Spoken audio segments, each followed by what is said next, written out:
Bonjour, je suis ici avec Philippe Guillamont, à la campagne chez lui, à la montagne peut-être. Tu expliques juste où tu es, en Provence là? Ah, en Haute-Provence.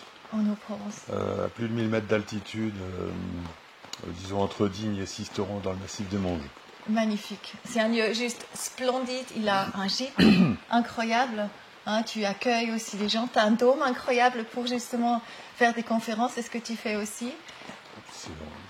C'est un projet pour l'instant. D'accord, ok. En tout cas, il est aussi scientifique. J'avais déjà pu faire une interview avec toi quand tu étais au Samadhi Project. Et j'adore ta vision, justement. Tu viens d'écrire le livre Un grand virage, Le grand virage. Et en fait, c'est quelque part, quel monde est-ce qu'on choisit? On va aller dans quel monde? Peut-être si tu veux juste t'exprimer un petit peu là-dessus. Donc j'ai écrit ce livre pour dégager une vision optimiste de la crise actuelle, qui consiste à dire qu'elle elle est d'une ampleur beaucoup plus importante que ce qu'on imagine a priori, puisqu'on nous parle d'une pandémie simplement, alors que nous sommes dans un véritable changement de civilisation qui correspond à un changement de paradigme qui est absolument exceptionnel, puisque nous avons traversé 400 ans d'histoire de l'humanité avec une vision matérialiste, mécaniste des choses, et que nous passons progressivement depuis à peu près entre 40 et 70 ans, et surtout dans les 10 dernières années, dans un nouveau paradigme où l'humain retrouve la véritable nature de la réalité, la véritable nature de sa réalité, la véritable nature de l'humain, et retrouve notamment la compréhension de l'existence de l'âme et de tout ce que ça implique. Et donc il est question de passer d'un monde où normalement nous avions un futur artificiel, transhumaniste, artificiellement relié à des objets de notre environnement qui nous orientent, qui nous guident, qui nous conseillent, etc., donc avec perte de libre arbitre à la clé, à un monde où on devient authentiquement relié à l'environnement, justement par le biais des capacités insoupçonnées de l'être humain, que sont toutes les connexions qu'on peut avoir par l'intermédiaire du ressenti, toutes sortes de ressentis avec la nature et avec notre âme, notre être intérieur, notre soi, etc. Donc c'est tout ça à se réapproprier en ce moment. Voilà, et c'est parce que qu'il y a une accélération de cette prise de conscience que, à mon sens, notre futur collectif de l'humanité a changé, et que ce changement s'est traduit par un coup d'arrêt porté à l'économie, à la finance, à tout ce qui... etc.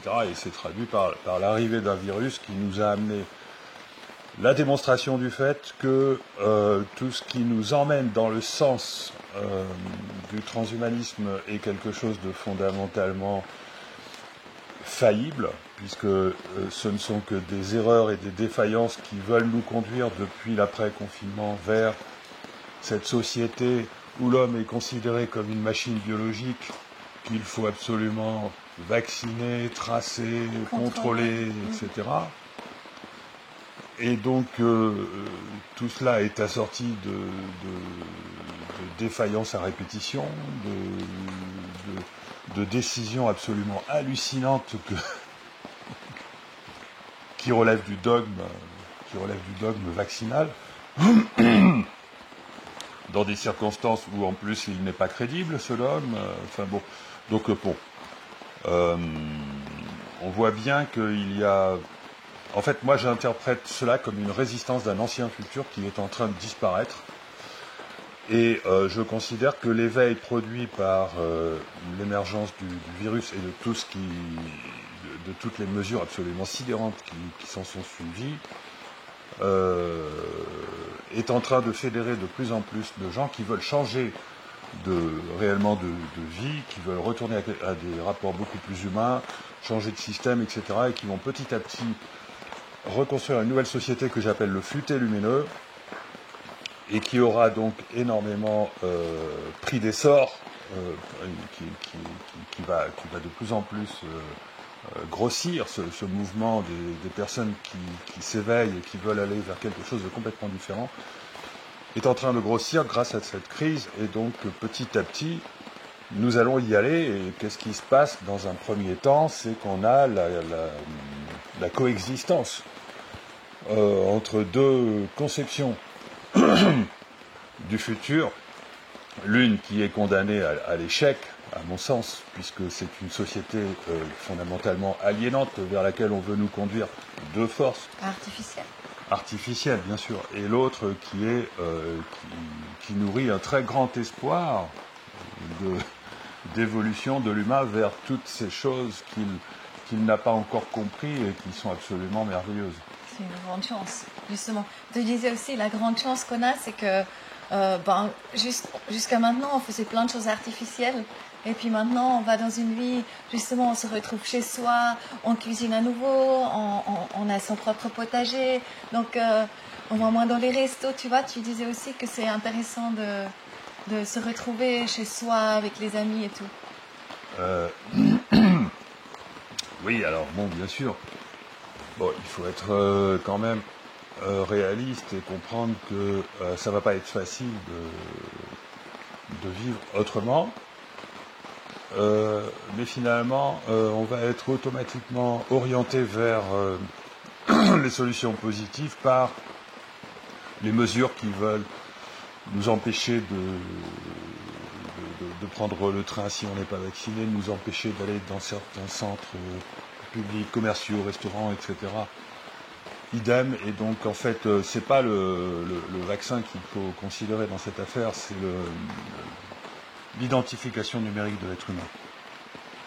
En fait, on est dans un système qui est en train de s'effondrer au niveau de sa structure de base, qui est le système financier, puisque notre système financier ne cesse de nous faire la démonstration depuis 2008 du fait qu'il est complètement...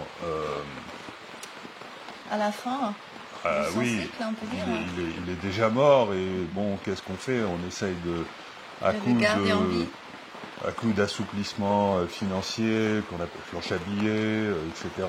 Bon, on essaye avec cette spéculation incroyable qui aboutit aujourd'hui au taux négatif, tous ces actifs pourris, etc. Enfin bon, moi je ne suis pas un économiste, mais bon, on entend... On dit qu'il y a 70% plus d'argent spéculatif, donc, qui est créé du néant, qui est en tournant, que l'argent réel qui se crée dans l'économie en échange. Oui, voilà, donc en fait on a une économie, une fausse économie qui s'est surajoutée à l'économie réelle et qui fait que l'argent aujourd'hui, l'euro, le dollar, etc., ne correspondent plus à la valeur de ce qui a été produit, et donc ça peut pas durer éternellement. Et on doit interpréter, à mon sens, la crise actuelle comme une volonté qui est affichée, hein, il n'y a pas de complotisme là-dedans, de nous conduire vers un reset financier qui va s'accompagner du traçage humain, c'est-à-dire que le pass sanitaire va nous conduire à nous habituer à porter sur nous un objet qui ne vaudra pas grand-chose, 1 euro peut-être, mais qui va nous identifier en permanence. Et ce que je voudrais qu'on comprenne, c'est que, parce que je suis ingénieur en intelligence artificielle, et j'entends souvent dire que mais on est déjà tracé par nos mobiles. Non, non, non et non, on n'est pas tracé par nos mobiles, parce que pour être tracé par nos mobiles convenablement, il faudrait que ce soit un traçage d'une part suffisamment précis, et d'autre part en temps réel, et ça c'est le plus important.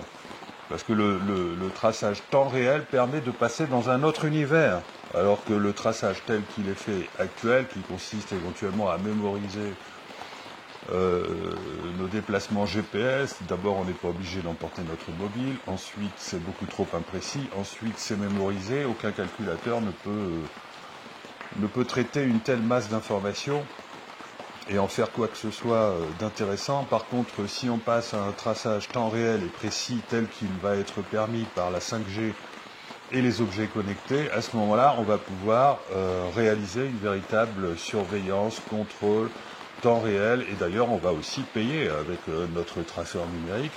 Et on sera obligé d'ailleurs de payer avec notre traceur numérique parce que ça va être beaucoup plus simple que les systèmes actuels. Imaginez que vous êtes dans un supermarché avec un caddie, votre caddie avec tout ce que vous avez acheté passe devant une borne, tout ça c'est automatiquement répertorié. Si vous n'avez pas sur vous un traceur numérique qui vous permet de payer dans la même seconde, ça va être compliqué. Et donc ça va s'imposer naturellement comme étant une solution de facilité, évidemment, que tout le monde doit accepter. Bon. On va vers ça, et on va vers aussi un monde où cet objet connecté qu'on va porter en permanence, du fait qu'on se sera habitué à porter sur nous une identité numérique à cause du contrôle sanitaire. Mais comment on le porte en soi? Qu'on le porte sur soi, enfin, ce qu'on porte la bague, le bracelet, ou un objet qu'on met dans la poche. Non, je parle du traceur numérique. D'accord, ça n'a rien à voir avec qu'on soit tracé justement par rapport à notre vaccin ou ce qui est injecté à l'intérieur de nous. Le grand marché des objets connectés qui peine aujourd'hui encore à démarrer nous emmène vers un monde où on va être tracé numériquement à l'aide d'objets qu'on porte sur soi. D'accord. D'accord, ça peut être nos vêtements. Ça peut être un bracelet, ça peut être une bague, ça peut être une montre, ça peut être sur les lunettes. Et puis, pour des raisons de sécurité, ça finira par quelque chose qui se trouve sous la peau ou même dans le cerveau. Mais ça, c'est pas encore maintenant. Hein. C'est peut-être à l'horizon 2030, entre 2025 et 2030. Mais disons que dans un premier temps... Mais comment c'est identifié, pardon Philippe, mais comment c'est identifié avec nous quand tu portes tes lunettes et comment on sait que c'est nous? Alors, bon, là, aujourd'hui, on sait parfaitement développer des objets qui valent rien hein, et qui nous permettent de nous tracer, d'être détectés, de nous identifier. Quand, par exemple, on ouvre automatiquement sa voiture avec une clé numérique, bon, ben, on ne touche pas à sa voiture. Et la voiture, elle se ferme automatiquement lorsqu'on est à 10 mètres. Bon, on sait parfaitement. Et avec la 5G, les objets connectés, ça va être encore plus facile parce que la 5G, elle va, comme la 4G, détecter la présence d'un objet connecté à distance et elle va zoomer dessus pour aller lire l'information et donc le code qui vous identifie, qui se trouve sur votre clé et qui va donner accès à un segment sur un cloud qui va regarder si vous avez les autorisations pour être là, etc. Et qui va regarder si vous avez l'argent sur votre compte bancaire. Enfin, bon, c'est-à-dire que vous allez vous-même donner l'autorisation à votre banque et à des prestataires de services d'avoir accès à vos données pour savoir si vous pouvez recevoir le service correspondant à ce que vous êtes en train de faire. D'accord ? Ça, on va vers ce monde-là et les gens vont naturellement l'accepter parce que ça va rendre tellement de services que ça va paraître évident. Le problème, c'est que... Pas tout le monde va l'accepter, non ? Non, mais bon, la technologie permet de faire le pire comme le meilleur, et donc évidemment on va avoir le pire aussi, hein, d'autant plus que si on n'est pas conscient de tout ce que ça implique comme revers de la médaille, on va y aller allègrement. Et le revers de la médaille, c'est le paiement sans contact généralisé, C'est déjà maintenant, hein, vraiment être conscient, déjà c'est vraiment un problème. Oui, mais là ce sera beaucoup plus facile et beaucoup plus évident.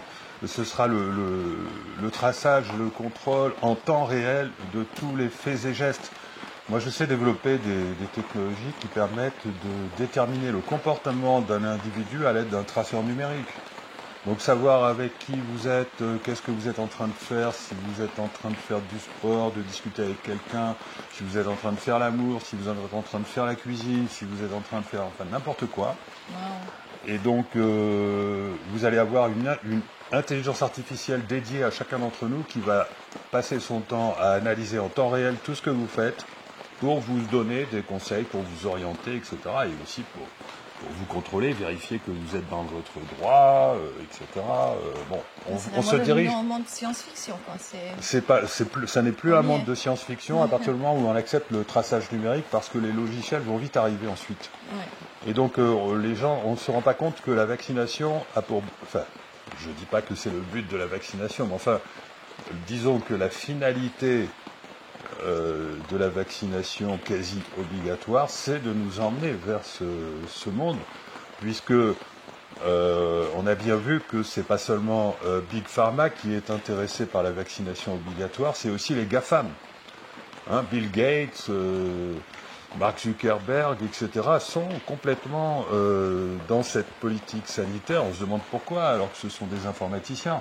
La réponse, c'est tout simplement qu'ils ont compris que la vaccination est un passage obligatoire pour obliger les gens à porter sur eux en permanence un traceur numérique. Parce que le grand marché des objets connectés, pour fonctionner, a besoin que nous ayons en permanence un traceur numérique. Sinon, ça ne marche pas. Et le troisième, il y a 3 grandes puissances financières qui sont intéressées par la vaccination obligatoire pour cette raison. Donc, ce n'est pas seulement Big Pharma, c'est les Big Tech, les GAFAM, et c'est aussi la haute finance qui a besoin de ça pour résoudre le problème de la monnaie, puisque l'euro et le dollar sont condamnés à devoir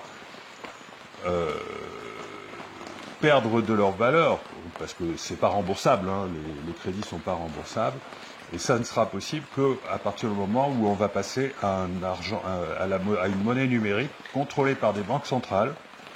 Et cette monnaie numérique sera complètement différente de la monnaie actuelle, dans la mesure où elle va fonctionner avec notre traceur numérique, et elle va consister non plus à avoir un compte bancaire dans une banque X ou Y, mais à avoir directement un segment sur un cloud de la banque centrale qui va gérer non seulement notre compte bancaire, mais toutes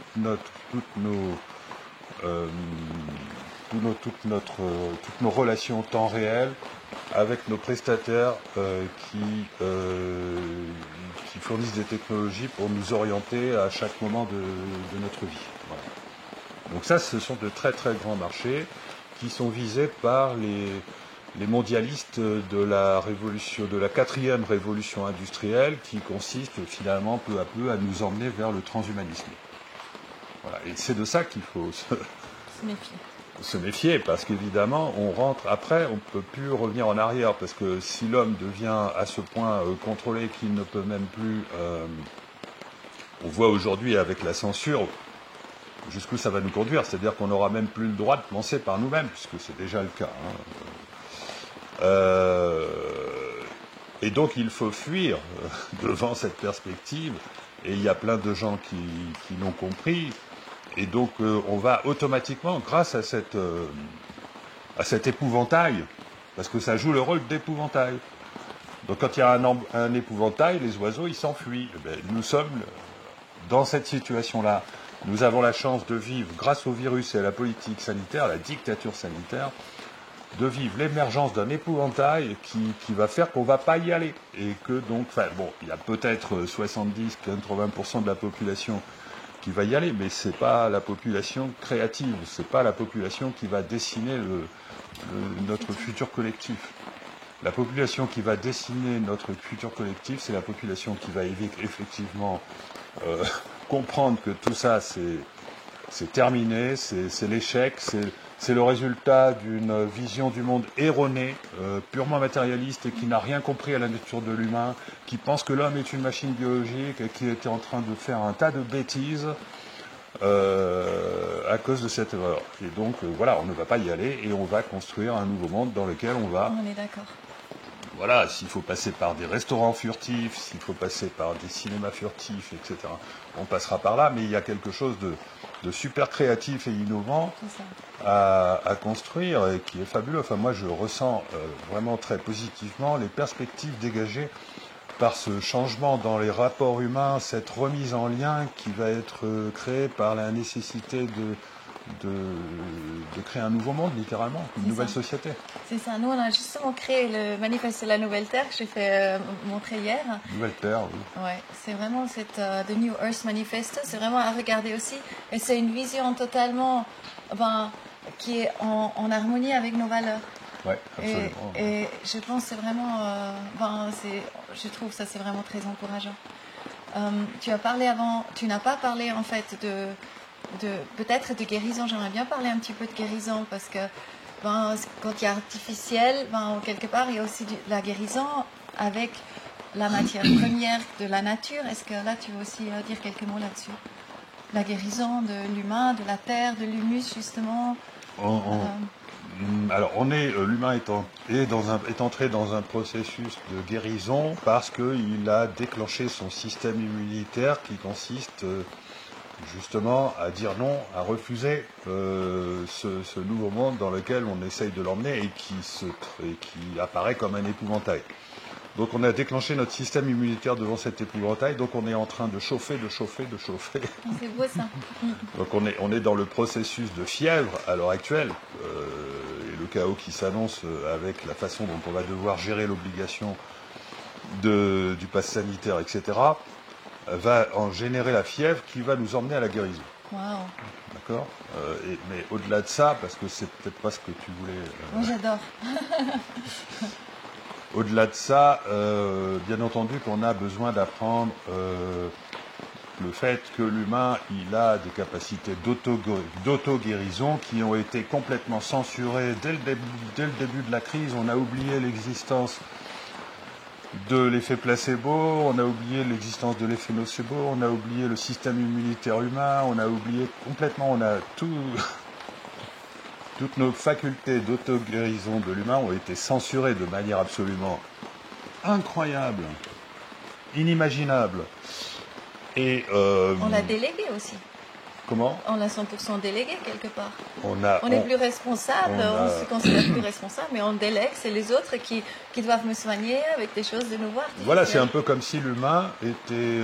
On invitait l'humain à perdre la propriété de son propre corps. Ouais.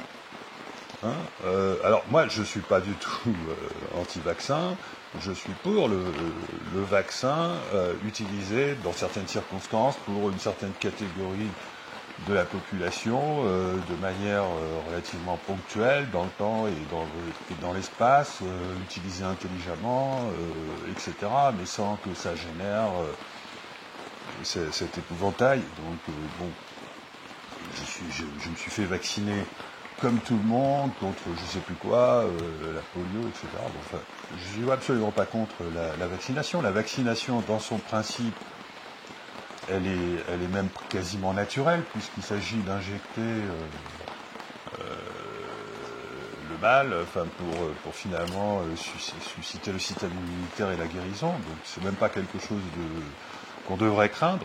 Par contre, effectivement, le fait qu'on passe à une obligation et qu'en plus on n'est même plus sur un vaccin, mais sur une injection expérimentale, obligatoire, là, tous les voyants sont au rouge. Et à partir du moment où on a compris que l'objectif sous-jacent n'est pas de guérir l'être humain, puisqu'on voit bien que malgré que le vaccin soit inefficace ou très peu efficace, on veut déjà interdire, on veut malgré tout nous imposer le pass sanitaire. Donc ça fait apparaître clairement l'objectif qui est le pass, qui est attendu par les GAFAM et la haute finance. Et donc on a occulté, soit dit en passant, les facultés d'auto-guérison de l'être humain, et comme on les a occultées de force, effet boomerang, qu'est-ce qui va se passer dans les années qui vont venir? Eh ben, toutes les médecines alternatives qui justement ont une approche holistique de l'être humain qui va dans le sens des processus d'auto-guérison vont être boostés. Les gens ne vont plus avoir confiance dans la médecine allopathique, enfin, encore un peu bien sûr, mais parce qu'on nous aura tellement menti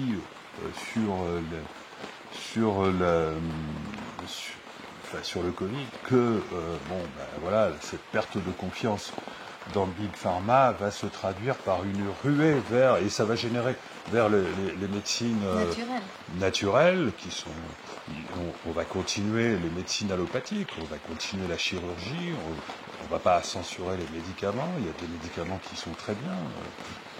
Et donc on va fonctionner avec les deux de manière intelligente, de manière complémentaire. Et donc on va découvrir, et les chercheurs vont y aller, on va découvrir les facultés d'auto-guérison de l'être humain. Mais il y a aussi un tas de choses qui ont été censurées depuis des décennies et qui concernent tous les phénomènes inexpliqués et tous les pouvoirs inexpliqués de la conscience. Et ça c'est mon... ça va des expériences de mort imminente, aux sorties de corps, aux états de conscience modifiés, aux perceptions extrasensorielles, aux synchronicités, un peu ma spécialité, et même aux ovnis, parce que toutes ces choses-là sont reliées. Alors juste pour dire, Philippe organise des stages de synchronicité, et c'est très très merveilleux ce qui se passe à chaque stage, on peut dire. J'ai organisé quelques stages, pour l'instant à titre expérimental, que je compte développer lorsque je serai en retraite, parce que pour l'instant je ne peux pas trop le faire, mais enfin... Je pense que je vais pas tarder. Se rendre compte des synchronicités, justement, quand on est ouvert à ça, que ça se passe tout le temps, et on n'a juste pas le regard l'attention, en fait. C'est ça qui manque simplement. Les quelques ateliers expérimentaux que j'ai développés sur la synchronicité ont démontré le caractère absolument bluffant de cette capacité qu'on a à les provoquer. Et même pour toi, en fait, à chaque fois, tu as vécu des synchronicités. C'est beau ça. Et moi, j'ai vécu dans ma vie sans même chercher à les provoquer, mais simplement par le pouvoir de l'intention, de la vibration de l'intention. Je vis des synchronicités qui font que même ce dôme, il est arrivé tout seul chez moi, on pourrait dire ça. Je ne vais pas raconter toute l'histoire. Et plein d'autres choses se sont passées dans mon environnement local qui sont arrivées comme pour venir abonder dans le sens de ces projets. Et là encore, peut-être pour clôturer aussi, rentrer dans la finance, parce que tu dis la finance, quelque part, elle ne peut pas avancer. Et toi, tu as trouvé un système, la June, qui... oui. Alors moi... Disons que comme je vais bientôt finir ma carrière et être en retraite, j'ai envie de me rapprocher de mon public et puisqu'en plus ça va devenir difficile de voyager, là j'ai un colloque qui va être annulé parce que je ne peux pas prendre le train, etc. Donc par contre, du coup, je fais beaucoup plus de conférences au niveau local, au niveau régional. Et je pense qu'il y a, et en plus justement comme il faut avoir, ce qui se passe aujourd'hui nous invite à retrouver des liens au niveau local, à générer du lien au niveau local. Et donc il y a, et pour générer ces liens, aller vers plus d'autonomie, de résilience et de solidarité. Il y a un outil fantastique que j'ai vraiment identifié comme étant fantastique, qui est ce qu'on appelle, en tout cas le concept de monnaie libre, c'est-à-dire la June. C'est une nouvelle monnaie qui n'est pas une monnaie adossée à une banque, mais c'est une monnaie blockchain, mais qui fonctionne sans banque, et qui est une monnaie d'échange. Et qui a ceci de particulier, c'est qu'elle est dans son principe même, elle interdit la spéculation et elle contient dans son principe même la création monétaire de manière égalitaire entre tous les individus qui sont membres de cette monnaie. Et c'est pour moi difficile de résumer comme ça brièvement. Ouais, on va mettre le lien en dessous, après on peut aller... il faut taper monnaie libre la June. Sur Internet, et puis on va il m'a montré hier, donc tout est totalement transparent, tous les échanges sont transparents. Tu as vendu plusieurs livres déjà avec la June. Oui, alors ce qui est intéressant là-dedans, c'est que c'est une monnaie fondamentalement éthique. Et c'est une monnaie qui vraiment... va permettre de mettre en lien chaque individu avec toutes les personnes qui, plus ou moins localement, peuvent lui lui apporter tous les biens et services dont il a besoin pour vivre, peut-être pas tous, mais au moins 50%. Et donc c'est une monnaie qui va nous permettre de retrouver une autonomie absolument indispensable face à la menace d'effondrement financier qui est toujours là. Et parce que soit on a affaire à un effondrement financier parce que l'opération qui consiste à nous conduire vers le Great Reset ne fonctionne pas, soit on a affaire à une opération de Great Reset qui se met à fonctionner grâce au traçage numérique, et dans ce cas-là, on se retrouve face à une menace devant laquelle il va être nécessaire de retrouver une indépendance monétaire. Et donc la monnaie libre est à mon sens la meilleure des solutions, et je ne vais pas tarder à faire des conférences à ce sujet. D'accord. Voilà. Maintenant, encore ce qui m'intéresse, c'est parce qu'on parle quelque part d'un monde nouveau qu'on est en train de créer, hein, que tous les êtres maintenant qui sont conscients justement, qui veulent se rallier avec la nature et puis aller dans un mode beaucoup plus sain. Et après, il y a une société, effectivement, qui, quelque part, succombe à la tentation de ce monde artificiel. Est-ce que ces deux mondes parallèles, donc, est-ce qu'ils vont... Le nouveau monde, il va se construire parallèlement? Est-ce qu'à un moment donné, il va prendre la main sur l'ancien monde? Qu'est-ce que tu sens? Alors, ce que je sens, c'est que ces deux mondes vont se construire parallèlement, vont se développer. Que de plus en plus de personnes vont aller de l'un à l'autre, hein, et que, alors je ne sais pas à quel horizon, l'ancien monde, enfin celui du transhumanisme, va se désagréger en même temps que le nouveau va, parce que le nouveau va avoir le soutien de la science, de la vraie science, parce qu'on est dans l'ancien, il est dans la fausse science, la science matérialiste, qui veut instrumenter l'être humain, l'instrumentaliser, etc.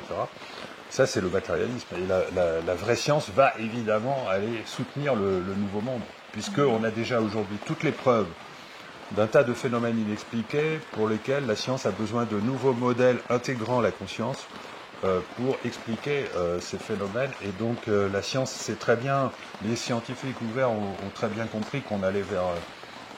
et qu'il faut donc travailler à la démonstration et à l'exploitation de nouveaux concepts qui vont vers la valorisation de l'humain, bien sûr.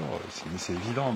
Moi, j'ai déjà moi-même fait des publications scientifiques dans des revues à comité de lecture de très bonne facture qui démontrent les fondements, la justesse des fondements d'aller vers ce grand changement.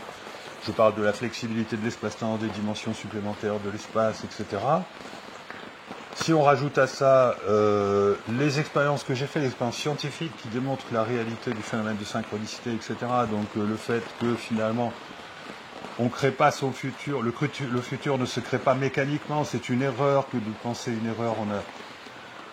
On nous a inculqué, je suis le premier à tomber là-dedans. Je suis vraiment un expert en mécanique. Je ne parle pas de mécanique automobile, je parle de mécanique de l'espace-temps. J'ai énormément travaillé et réfléchi là-dedans, et j'ai compris que la mécanique ne détermine pas le cours des événements. La mécanique alors comme notre futur est déjà réalisé, même s'il est constamment en train de changer, notre futur est déjà réalisé, mais il n'est pas réalisé mécaniquement. Notre futur est adressé par la conscience, et en particulier par les vibrations de la conscience qui correspondent à de l'information émotionnelle selon 3 niveaux: l'information intuitive, l'information, les sentiments, et aussi les sensations. Les sensations, les sentiments et les intuitions sont les 3 sources d'information vibratoire de la conscience qu'on peut ranger en les considérant sous l'angle émotionnel. Et c'est ça qui crée le futur. C'est ça qui crée, en tout cas, la qualité du futur qu'on va vivre. Parce que c'est animé aussi. Parce que le reste, il n'est pas animé. Et donc, oui, c'est animé. Le futur est animé par nos pensées portées par la vibration de nos émotions. Et donc, c'est très, très, très important que tout le monde comprenne qu'on ne crée pas son futur mécaniquement, qu'on a un libre arbitre et que notre futur est créé par nos pensées portées par la vibration de nos émotions, c'est-à-dire finalement par l'intelligence du cœur. Voilà, ça, moi j'ai les preuves de ça dans ma vie, avant même de commencer à écrire des livres, puisque sinon j'aurais pas écrit mon premier livre, La route du temps, si je n'avais pas expérimenté en tant qu'ingénieur reconnu dans le domaine de l'innovation pour son côté créatif, d'où m'est venue ma créativité. J'ai fini par comprendre que ça venait pas de mon mental, que ça venait pas de ce qu'on appelle l'intelligence, etc. Et j'ai donc écrit mon premier livre, La route du temps, pour expliquer ça. Et ensuite, j'ai été amené à continuer. Et j'ai eu sans arrêt des preuves dans ma vie que c'est comme ça que ça se passe. Donc tu as une grande certitude. Et en plus, j'ai trouvé l'explication scientifique dans la physique, fondamentale, la physique avancée. Et donc pour moi, toutes les pièces du puzzle se sont assemblées pour que j'aboutisse à une quasi-certitude que nous devons complètement changer notre vision de la réalité en comprenant qu'on ne crée pas son futur avec son mental, mais avec son cœur. Magnifique. Voilà. Aligné. Et donc d'où l'importance de l'alignement de l'être, parce que c'est l'être qui intervient c'est l'alignement avec l'être qui bonifie la vibration et qui nous permet d'aller vers le... Et là, encore une fois, on peut vraiment s'orienter à la nature, qui montre l'exemple, parce que dans la nature, il n'y a jamais d'animaux malades qui sont... Voilà, ça n'existe pas. Justement, cette connexion avec le soi supérieur, c'est en même temps, évidemment, une connexion qui va nous relier à l'intelligence de la nature, parce qu'à partir du moment où on est en connexion avec ces forces-là, qui sont en même temps des forces qui, évidemment, gèrent ce qui se passe également dans la nature, on va se connecter indirectement à la nature et on va s'apercevoir que la nature elle-même a une intention qui est justement de travailler avec l'humain pour construire un monde meilleur. Et pour l'instant, on considère les animaux, les plantes comme des objets.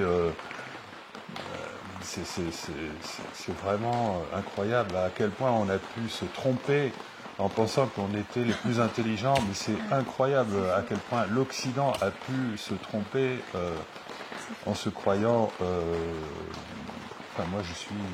Mais est-ce qu'on peut dire aussi, parce que je prends juste l'exemple avec les frelons asiatiques, justement, qui est donc dans les ruches, j'avais fait une interview avec un apiculteur, toutes les autres années, ces frelons ont tué 85% de toutes les abeilles.